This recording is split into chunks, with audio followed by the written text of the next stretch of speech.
this video, scenes deep with meaning and messaging. The leaders of Russia, China, and India, the three largest powers not aligned with the West, holding hands, laughing like close friends. And joining them soon, ahead of a military parade tomorrow, is North Korean dictator Kim Jong-un. This will be Kim's first major multilateral diplomatic event since coming to power nearly 14 years ago.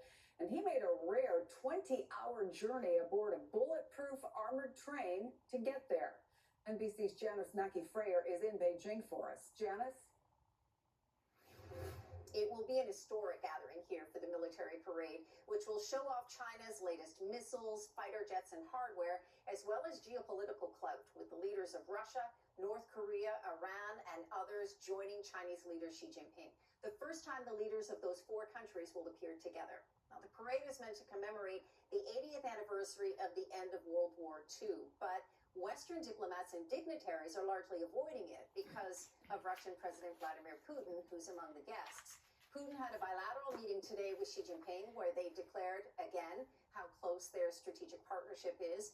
And at a summit of leaders over the weekend, Putin held hands with Indian Prime Minister Narendra Modi before they took a long car ride together and embraced Xi Jinping. The idea that these states can present an alternative to the U.S., and all of it helping Putin to ease his political isolation since meeting with President Trump about Ukraine.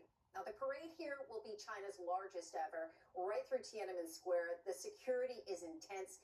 People along the parade route aren't even allowed to look out the window. Kim Jong-un is arriving to Beijing by armored train. President Trump has also talked about wanting to meet Kim this year. So this show of force tomorrow in Beijing will be very closely watched by the U.S., as it will also be its own show of unity. Janice Mackey-Frayer, thank you for Undersecretary of State for Public Diplomacy and Public Affairs and an MSNBC political analyst. So, Rick, an alternative to the U.S., is that the message they're sending? And what are the chances that's the message Donald Trump is hearing? Well, Chris, it's a axis of authoritarians, an axis of autocrats, an axis of anti-Americanism. American presidents of both parties have spent decades courting India as a hedge against China's dominance in Asia.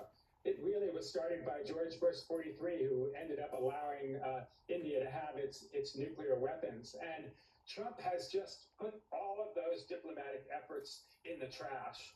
He's pushed Modi and India closer to China, closer to Russia, their longtime ally. And this is not good for American diplomacy. It's not good for the American economy. The New York Times had a point in the paper today that we imported more phones from China from India in the second quarter of this year from China. It's not a good idea to alienate India. Yeah, I was covering the White House on Barack Obama's second trip to India, 2015. And the feeling was that this relationship was growing, it was improving. Should one lesson be out of what we're seeing in these pictures, Rick?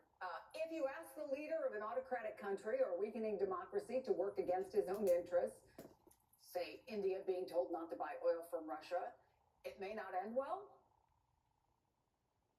Yes, I mean, there's a certain logic to the kind of what realpolitik or political realism.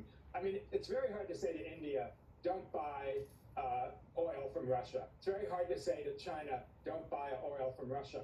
But what we should do, and what we had been doing until just a few weeks ago, is creating business relationships with American companies in India. Apple, for example, as I mentioned, is now building more phones in India rather than China as a hedge against China. India should be our natural ally. They're the largest democracy in the world. And Trump alienating them for petulant reasons is very short-sighted. It's a lot easier to end a relationship than continue one. And I price for this for decades. And I'm not going to be the first one to point this out, but I'll point it out anyway.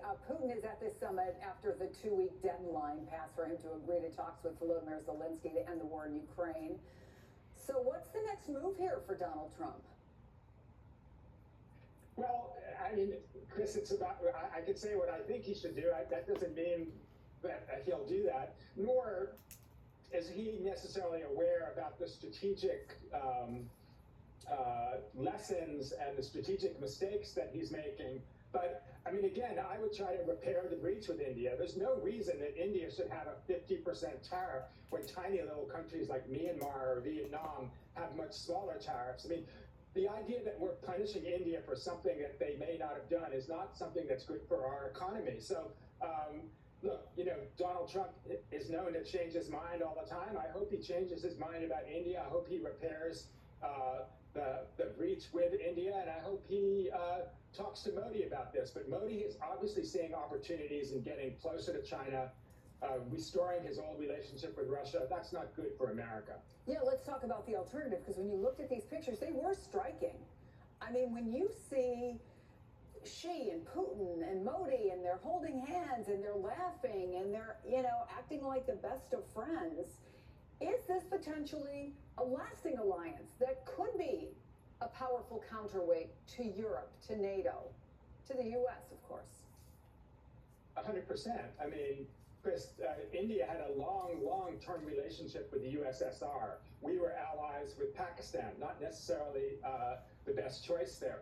But the idea that that this could be an enduring relationship is something that would really isolate the United States. I mean, one of the things that China has been doing for the last 25 years is building up international organizations that rival the traditional Western ones that we developed after World War II, the World Bank, the EU. They've created a consortium of Asian countries. They've consorted a consortium of Asian countries for a Chinese bank. All of these things are to try to rebut, to challenge American hegemony in the international sphere. We've benefited from that. We've benefited from the power of the dollar. They're trying to undermine the power of the dollar. So if you have those three countries, India, China, and Russia, you know, forming this axis of authoritarianism and axis of anti-Americanism, that ain't good for America, Chris. Rick Stengel, it's always good to talk to you, my friend.